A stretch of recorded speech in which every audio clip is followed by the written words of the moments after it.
Welcome, we're back with another episode of Zero to Hero, Tank Edition. Last time, we played Brewmaster Monk, and surprisingly, things went well.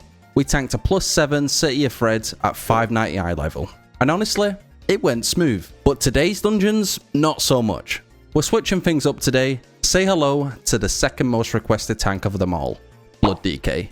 Let's dive into our first key and see what this bad boy is all about. Now, I won't lie, I don't have much experience with DK, but here's what I've learned so far. Blood DK is an undead juggernaut. Unlike most tanks where you rely on a healer, you are basically a self-healing god. Your main damage mitigation comes from Bone Shield. You stack this up by using abilities like Marrow Rend. You want to keep to around 8 to 12 stacks at all times. If you don't, well, let's just say you'll get it so hard you won't want to get back up. Your resource this time isn't mana or rage, it's runic power. You generate this runic power with Heart Strike, and you spend it on Death Strike. Death Strike is your bread and butter for staying alive, especially when things get dicey. But here's the catch. If you go into a pull with no runic power, or forget to hit Death Strike like I did, you're dead. Oh, what the fuck? Yeah. There's a lot to master, but I'm sure you guys have tips and tricks. Drop them in the comments below. While you're down there, hit that sub button and join the Discord. Now let's get back to the dungeon. It was a 2 Grim batol, so overall it wasn't too hard. The bosses were pretty easy, and the trash was manageable. We tanked the third boss in the corner, so this was just a walk in the park. Hello. Tell me this is not the best gameplay you've ever seen. The final boss, however, is another breed. His slaps hit hard, and if I'm not careful, it can knock me right into one of the tentacles. After a few rotations, the broom started to look like it belonged on Rule 34. Luckily, we finished it before things started to get less PG-13. That was close. We got no loot, but we did get a City of Threads.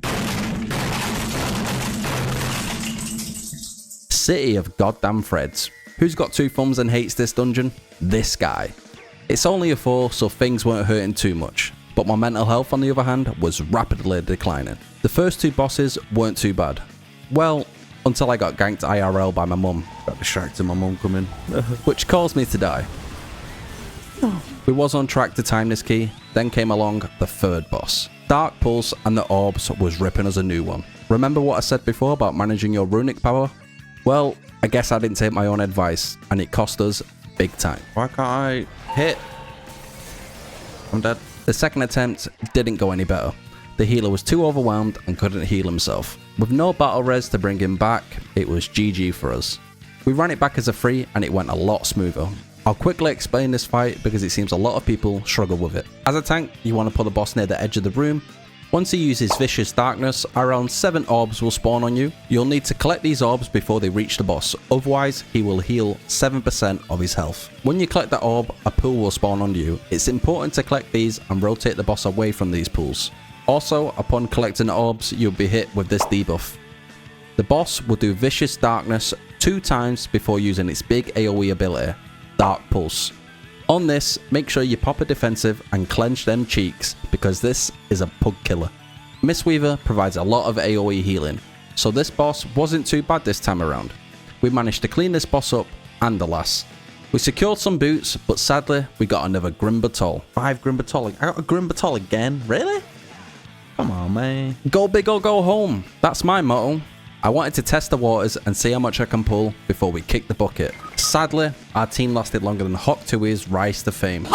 But at least we know I can tank a bunch of mobs for a long period of time. This surprisingly wasn't the worst dungeon this episode, but it was the start of a long line of the worst players I've ever seen. The sheer lack of damage coming from my DPS was honestly criminal. Somehow, we managed to even wipe on the third boss, when the only danger was to not let the ads touch you. A few more fuck-ups later, and we finally finished the dungeon. Who's pulled the dragon? Oh my god, 41 minutes of my life wasted. And to top it off, we got no loot, but we did get another goddamn City of Threads. And I got City of Threads again, are you kidding me? Oh, I'm going to bed. The next day. Boy, I was picking all the wrong players today. They couldn't even listen to pings. So when it came time to move the boss, they decided they wanted to swim in the pool of death instead. I've never had a group who actively ran away from me during the Frost Circle phase. I even typed before the boss and pinged just before it happened. We somehow made it to the third boss, and look who's dead again. Mr. 300k damage. Thank God for this Druid and Mistweaver, because we really wouldn't have finished this dungeon without them. Despite the lack of damage, we still made it to the final boss with 7 minutes to spare. And things were looking promising until everyone decided enough is enough and took a ball and a slam right to the face. We even lost our saving grace, and after 2 grueling minutes, we finally got our battle res up and cleaned out the boss with 4 minutes to spare. And again, no loot, but thank the Holy Father we didn't get another batol. This dungeon, my team were good. We did overpull a few times, but we managed to pull through. The only death we got was on the final boss, but that's to be expected. We 2-chested the key and came out with a juicy ring. And the cherry on top, we got traded another ring, which bumped our eye level up all the way to 594. You probably noticed that I crafted a weapon too. I mentioned how to do this in the last episode, so if you want to find out how to do it, click the card right here.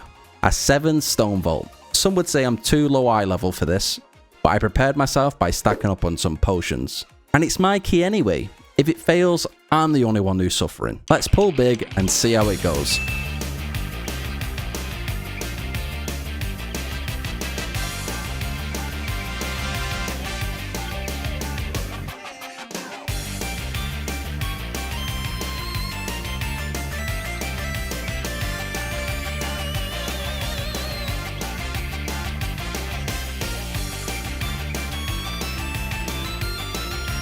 That first pull normally sets the mood for the dungeon. If we can do that, we can do anything. Well, except for dispelling. Not a single damn time. I finally reached my limit and died on the very last rotation. Our team took down the boss, but also pulled the mobs straight after, which led to a wipe.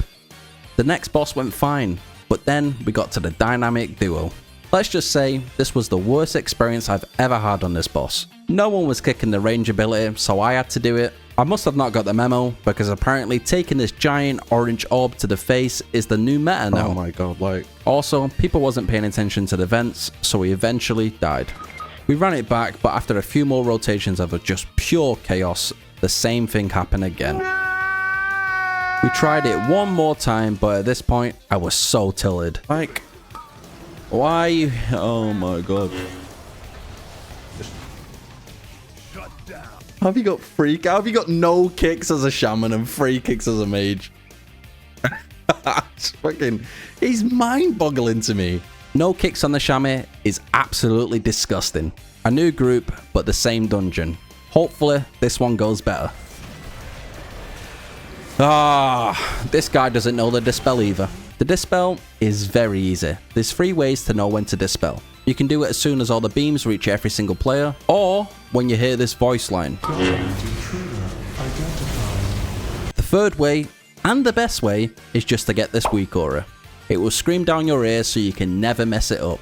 The reason why this dispel is so important is because it gives the tank a debuff that gives them a 50% damage reduction for 50 seconds. 50 seconds? 6 seconds. So using it when Edna is about to use Seismic Smash will save the tank's life. We didn't manage to make it past the first boss, so we ran it back as a 5 and it was the same exact thing. But this time, I managed to tank it all the way to the end. This Frost DK loved to overpull.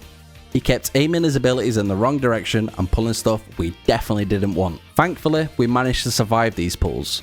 Well, not the boss one. That one was unsavable. The dynamic duo was good this time. Finally, I didn't have to do the range kick, but people were still tanking the orb to the face. We also got very lucky with the vents and didn't need to move, so we just posted up and took down the boss with no problems. The last boss is also a breeze, so we finally closed out the stone vault after depleting it 2 times. We also got a cloak, but it wasn't an upgrade. It's all downhill from here. No, really. This episode features the worst dungeons I've ever ran. Let me just give you a little taste of the extraordinary individuals I had the privilege of working with. Before we dive in though, I need to clarify one thing. I don't mean to offend anyone. Being this special is nothing to joke about. Believe me, I played League of Legends for over 9 years. I'm basically royalty compared to these guys. With that said, let's dive in to the first dungeon, the Dawnbreaker. First death to the Tank Buster. You heard that right, the Tank Buster. Somehow it managed to kill one of my DPS, but mistakes happen, right? We burned a battle res and kept going.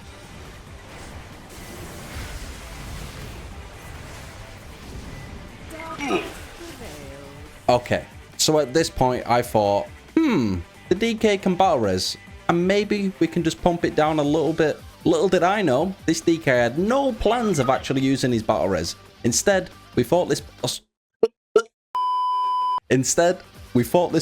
For 6 agonizing minutes.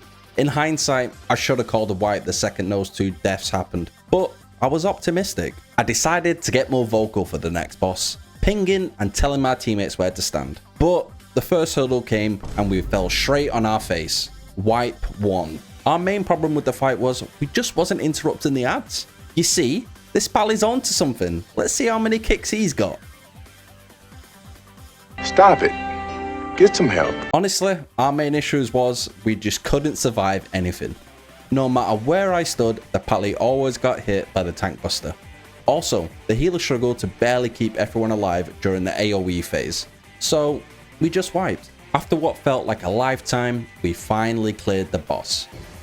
Insane. But at this point, I was ready to jump off the ship. But quitting's for cowards, so we just carried on anyway. These guys are unreal. Bro. The last boss was also a disaster. Thankfully, me and the healer survived, so we managed to kill the boss. The reward? 75 gold and another city of goddamn threads. Oh my god, and I got a 5 city of threads. Oh, come on, please stop with this, man. Screw city of threads, let's do stone vault instead.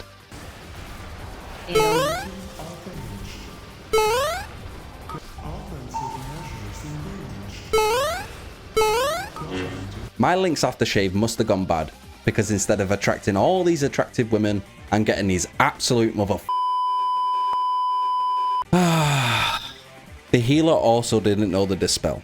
I even typed and told him when to do it, but even that was too hard. So yeah, this dungeon was also chalked. Thankfully, I caught a break and the next 2 dungeons went a lot better. Easy. I also picked up that ring, and it's a new week, so no more of that crappy affix. We got a set piece and crafted another, so now we have a cheeky 2 set.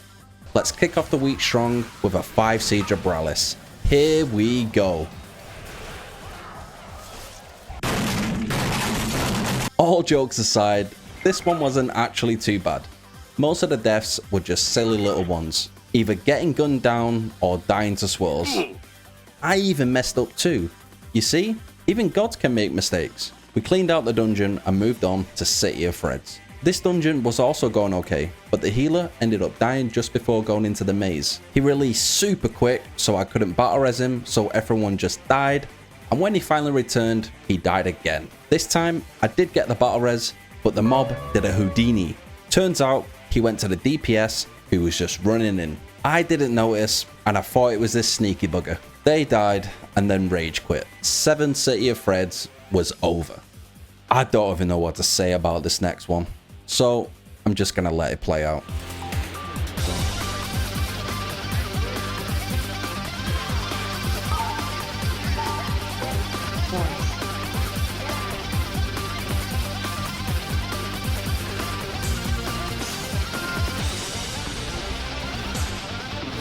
It's just like, oh my fucking god. It's just, how do I find them? How do I find them?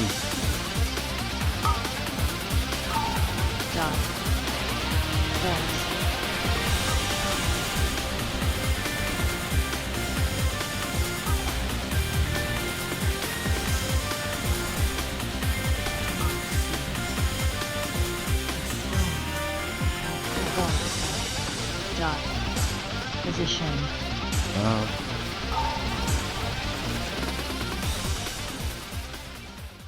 I'm not ever going to show what else happened this dungeon because there was just way too many deaths.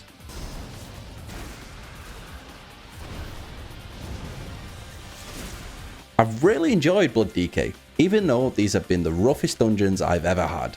I know I can easily tank 7s. Hey, I could probably even tank higher, but I'm legit not getting invited to any keys, which is understandable. My eye level is low and my IO rating is low. There's going to be more crash outs soon, so if you enjoy my pain and suffering, hit that sub button. Like, comment, all of that good stuff. Thanks for watching. Bye bye.